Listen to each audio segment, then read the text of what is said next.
Andy, I know you've been critical of the $15 minimum wage. The question I would ask you is, if not $15, what should it be?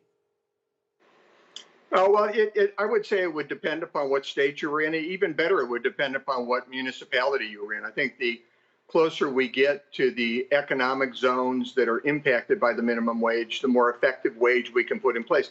Joe Manchin says that it should be $11 an hour in West Virginia. I don't have really any argument with that. If you drive down your local street and go past the fast food restaurants, you'll see starting wages are all $11, $12 an hour. So again, I would say it would depend upon where you were in the country. Aaron, what do you make of the idea of targeting it on a more local basis rather than across the board federally? Thanks. Yeah. So, we actually have that system. The federal minimum wage serves as a floor beyond which increasingly states and cities have passed higher minimums. Right now, we have 29 states, typically higher wage, higher cost of living states that have gone above the federal standard. We have over 40 cities that have done the same. So I think the way to think about it is the federal minimum wage sets the standard for those 20 or 21 states that actually haven't had a minimum wage increase for about a dozen years. So, but what do you make of the idea? And I know you're of the view, and you've done a lot of work on this, that suggests that it's not going to hurt employment. You look at the CBO analysis, and they say that there's 1.4 million jobs that hang in the balance. Yeah, so I think just an important thing to start with is the CBO analysis suggests some job losses and much larger wage gains, leading to people getting pulled out of poverty. I happen to think that the CBO analysis is more pessimistic. Just about a year ago, I conducted a major review for the UK Treasury, where I looked at the evidence, more studies in a more comprehensive way than the CBO actually did, frankly. And I found that the overall research on jobs impact in US, in UK, other advanced industrialized countries suggests fairly limited impact of minimum wages on employment, while raising earnings strongly at the bottom. Following my review, the UK government actually set a course to increase their minimum to about 2/3 of the median wage. That's about what $15 in 2025 would be in the US.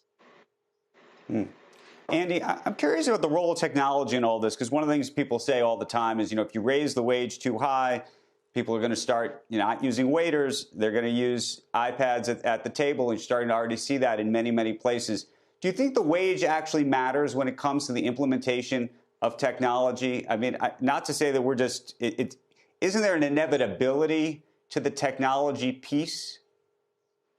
Well, there's some inevitability to it, but you have to keep in mind, the more expensive you make labor, the less expensive you make switching to these other automated alternatives. You make them more economically viable because you're making labor more expensive. So you find businesses trying to do that to limit employment. And by the way, I think the CBO's estimate of 1.4 million job losses is very conservative. That's a group of Keynesian economists that think that rely very heavily on a belief that government can actually impact these matters and really don't look at how it impacts the private sector.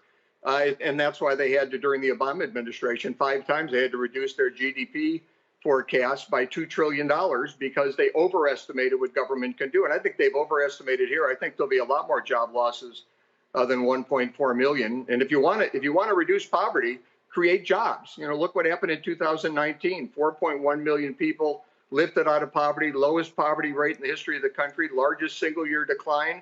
You want to cut poverty, you want to increase wages for low-wage workers, create that competition for workers that causes employers to increase wages, as happened in 2019. Right. Aaron, final word to you, because we got to run. Is there a way to design, we only have 30 seconds, is there a way to design a system that would raise wages on a local level with a target? And by the way, it may mean that in certain places like New York City, we're not even talking about $15 an hour. That could push it up to 20, but in other places, maybe it would push it to 12. Maybe something like that does make sense. I don't know. Now, look, there are different ways of designing a successful minimum wage policy.